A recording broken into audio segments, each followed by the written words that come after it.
Hello everyone, this is Jeetesh Gupta and we are discussing our IDS report.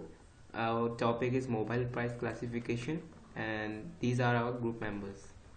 So let's get started. The topic for project is C. Applying ML classification algorithms on the dataset and getting inferences from the data. We are using Python language. So the overview of our project is we are going to analyze and describe and document the important observation on our dataset. So we have gone through the following concept: defining the problem statement, cleaning and pre-processing the data, preliminary and exploratory data analysis, and building and training the model.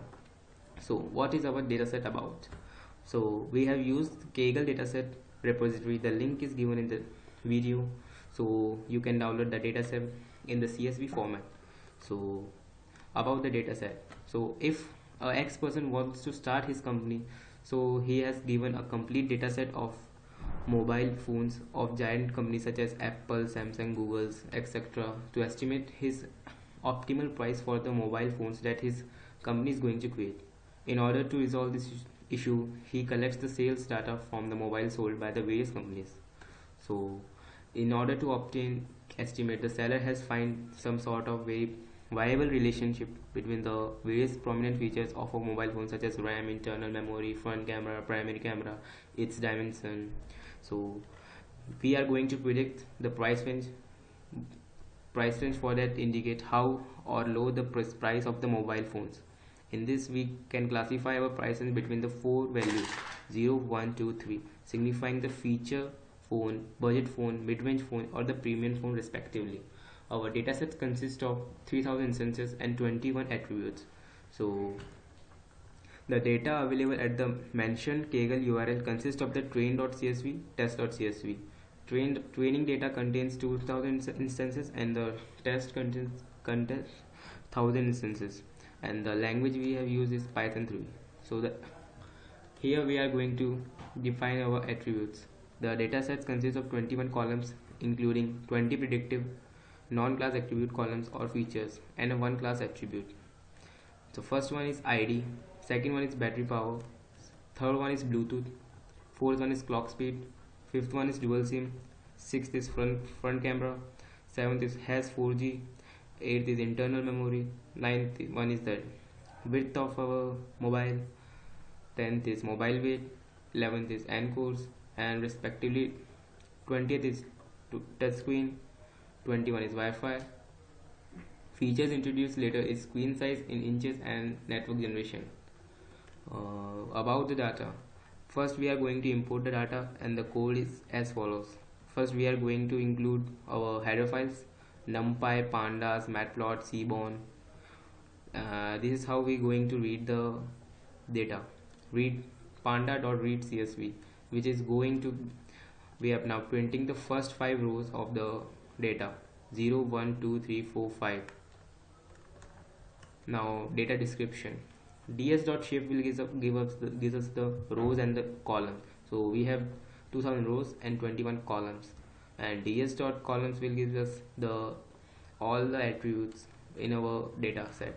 Number of the null entries is given by dataset dot is null dot sum. So all are 0, so it doesn't contain any null entries.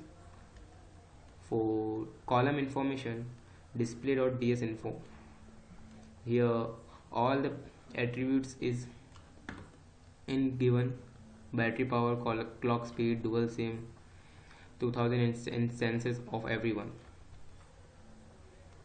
Now we are going to describe a price range by describing .describe method, which gives us mean, standard deviation, minimum, top 25 percentile, 50 percentile, 75 percentile, maximum.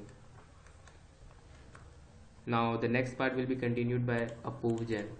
Hello everyone, now we will discuss problem statement of our problem. The problem statement that we are going to deal with is multi-class classification program. In this we have information about such as RAM, internal memory, clock speed, battery power, etc, etc. The goal of this problem is to classify then and predict the price range of our mobile phone based on the information attributes. Now we will go to exploration data analysis. First, data processing. First, what we have done is remove Bluetooth. In this, removed our attribute Bluetooth, which is redundant feature, so that will not affect on the accuracy of our KNN model. So we had, you can see that we have clearly removed column Bluetooth. Then we have gone to mobile depth, removed mobile phones depth. In this, it will show us about depth attribute, which signifies slimness of mobile phones. But this feature is also redundant in nature, so it will also not affect on accuracy of our model. So we will drop it. Then data transmutation, creating a diagonal screen size using screen dimensions. In this, we have calculated diagonal screen sizes. Then we are using height and width of the mobile phones to calculate their diagonal height. In this, what we have done is created first square root of height and then added it to the square root of width, and then we applied formula to find the screen size diagonally, and we converted it into inch, merging the attributes for 3G and 4G compatibility. Then what we have done is merge the attributes 3G and 4G to one attribute, so that it will show whether our phone is 3G compatible or 4G compatible. Now we will looking forward to preliminary analysis of data. Now Abhishek will forward it better. Hello everyone, now we will be continuing with the preliminary analysis of data. This will consist of box plots, charts and many other graphs. Now the first one is the box plot between talk time and price range. This box plot shows that the S50% percentile, that is the median values, falls near the talk time equaling 10 hours. For different price ranges, the talk time stays within the same general range without showing extreme variations of any sort. That is because the features get added to mobile phones and thus the consumption of battery increases. The next one is the joint plot between RAM size and a price range. This joint plot shows that the RAM size range has a gradual increase when we move to a higher price range. This is because as we move to a higher price range, the number of features get increased, and thus a higher amount of RAM is needed to run the mobile. The next one is a histogram for the number of cores. This histogram shows the frequency, that is the number of models of mobile phones corresponding to the number of cores. And the next one after that is a histogram for the network generation. This histogram shows that the range of mobile phones spread over the different network generations, whether they be 4G, 3G or any other previous generations, are how it's spread out. The next one is a pie chart for the different amount of cores. This pie chart shows the amount of total percentage that of each mobile phone contain different number of cores.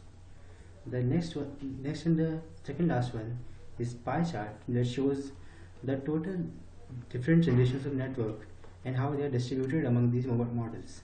The 4G contains more than half of the total mobile phones, and the rest is just 3G or not 4G or 3G at all.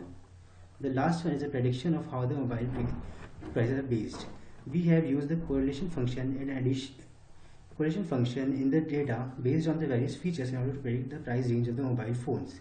This correlation graph shows the total range and how the mobile price range can be predicted. And now I will hand over the classification to Harsh. Hello everyone, I am Harsh. Till now in this video, we have discussed about our problem statement, the dataset we are using, its preprocessing and the preliminary analysis of our data. Now we are going to discuss about the ML classification.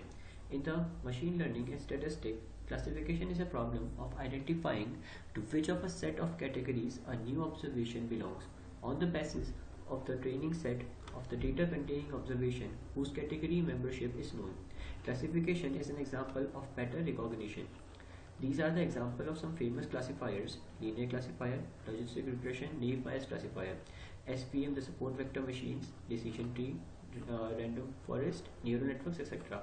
In our project, we have to classify the phones based upon their price ranges. There are 4 types of phones having price range 0, 1, 2 and 3. Each value is signifying feature phone, budget phone, mid-range phone, premium phone respectively. Hence, it is an example of a multi-classification problem. In our project, we have used KNN classifier and decision tree classifier. In the KNN classifier, KNN is a multi-dimensional features space, each with class labels. Training phase. In the training phase, we store the feature vector and class labels. In the classification phase, K is the user-defined constant which denotes the number of neighbors. So then we see the k nearest neighbors based upon the Euclidean space, and by the majority voting of their classes, we decide to which class the our test variable belongs. So these are some advantages of KNN model. Lazy learning, it is a simple algorithm, it has high accuracy, etc. So here is the Python code for the KNN algorithm, KNN classifier we used. X is a data set containing all the attributes of our test data trained data set except for the price range attribute, and Y is another data set containing only the price range attribute.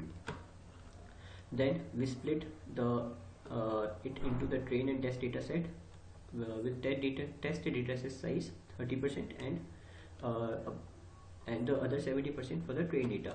So we fit the data into the KNN model, and we got the score of 93% accuracy, so which is quite good. Later in the decision tree, we use the decision tree classifier. Decision tree algorithm is a part of supervised learning algorithm. Unlike to any other supervised learning algorithm, decision tree algorithm could be used for solving regression and classification problem too. So this is a Python code for the decision tree classifier, and from this we got the accuracy of 81%. Clearly, we can conclude that a KNN model on this dataset gives a better result than the decision tree. So we will be using KNN model to predict the values of the test dataset. So here we are predicting the values for the test dataset by first we import the test dataset, then we predict it, and these will be our predicted values for the test dataset. So thank you for watching the video.